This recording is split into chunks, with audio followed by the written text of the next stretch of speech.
Hey y'all, welcome back to All Things Jenny. I'm Jenny and welcome back to another episode of Spooky Storytime.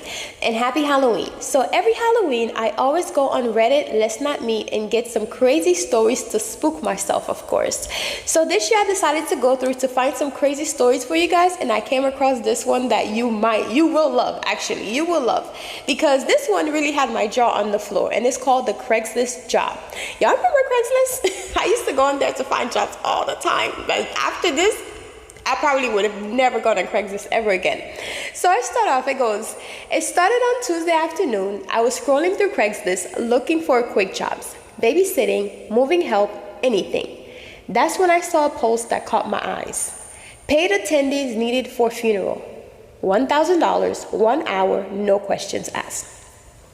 The instruction says, arrive at St. Waverley's funeral home at 9 p.m. sharp. Wear all black, sit quietly through the 1 hour service. You will be compensated in cash after completion. No contact name, no phone numbers, just an address and time. At first, I thought it was weird, but something told me to go. Maybe it was curiosity, maybe it was desperation. My rent was due in 2 days, so I went. St. Waverley sat at the edge of town, surrounded by crooked trees and an overgrown fence. The building looked like it had been closed for decades, windows covered in gray, and a single bolt flickering by the entrance.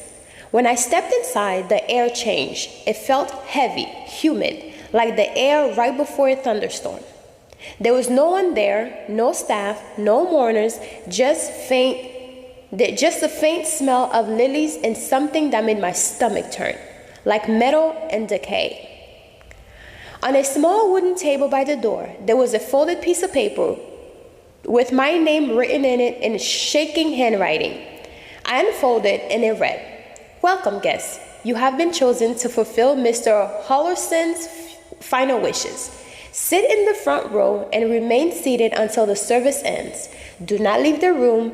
The ceremony lasts exactly 1 hour. The dead thank you for attending."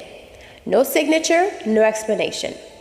So I glanced around the room. There was exactly one chair, facing directly in front of the closed casket draped in black silk. I checked my phone, 8:59 p.m., right on time, so I sat down.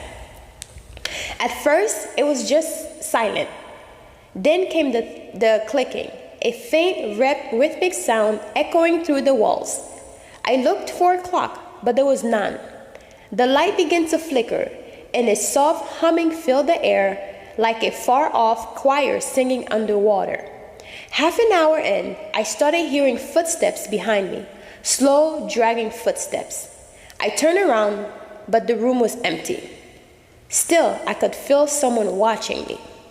When my phone says 9:59 p.m., the air turns icy. My breath came out in white mist. Then the light went completely out. I fumbled for my flashlight, shaking so hard I could barely tap the screen. Then the beam landed right on the casket, and it was moving. The lid was rising, slowly, as if something inside was pushing it up from within.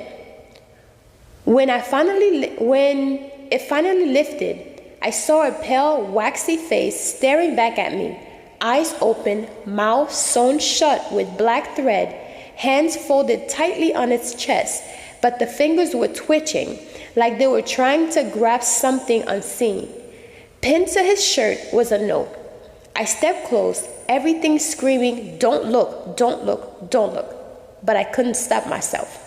The note read, "The dead thank you for attending. He was the last of his bloodline. All others rest beyond the veil. His final wishes was to not be buried alone." My knees went completely weak. His hands, his cold, dead hands, lifted and rested on top of mine. I swear to you, I felt his skin. It was stiff and cold, but alive with something else, something pulsing. And then the lid slammed shut with the sound so loud it rang in my ears. The light flickered back on. My phone alarm buzzed exactly 10 p.m. The 1 hour was over. I ran towards the door, but when I reached the entrance, Okay. When I reached the entrance, the note that had welcomed me was gone, and in its place was a fresh white envelope with my name written in perfect cursive. Inside, $1,000 in crisp $100 bills, and a black card that says, "Thank you for your company. The family will be in touch for future services." I never went back, but the past 3 months, every Sunday at exactly 9 p.m., I get an email from an address that looks like this. No reply, HubbardsonEstate.org. And all it says is, "We appreciate your attendance." Oh Lord, can you imagine? Can you imagine being, first of all, why are we being paid to go to a funeral? I didn't even know that was a thing, okay? Being paid to go to a funeral is crazy. Getting there and you see that there's only one chair, there's nobody at the funeral except for a casket, a closed casket, right? I would turn around and leave. Like, I don't care how much money you're paying me. I'm like, why am I at a funeral home, at a funeral, and it's only one chair? There's nobody there. There's no staff. Where are the staffs? Who is singing? Who is performing this funeral? And why am I the only one here? And then on top of that, the casket is perfectly closed. The shaky hands already told me that it was the dead that was writing, because when you've been shaky hands and there's nobody at the funeral home. Let me know what you think about this, and let me know if you have ever gone on Craigslist to find a job, because I've actually gone on Craigslist to find jobs a long time ago. I remember I did a hair show in Chicago. I did it in Orlando. I used to do hair shows in Orlando all the time whenever they have hair shows. And then I was actually hired from one of the ladies that hired me from Craigslist for an Orlando hair show, and traveled me and my man at the time to Chicago for another hair show in Chicago. It was so much fun. But have you ever actually gone to Craigslist for services? I remember when Craigslist used to be so crazy and scary that people would warn you not to go on there, but I still used to go on there and find jobs. I don't even know why I trust people that much. But anyways, guys, let me know what you think about the story, because I thought it was bizarre.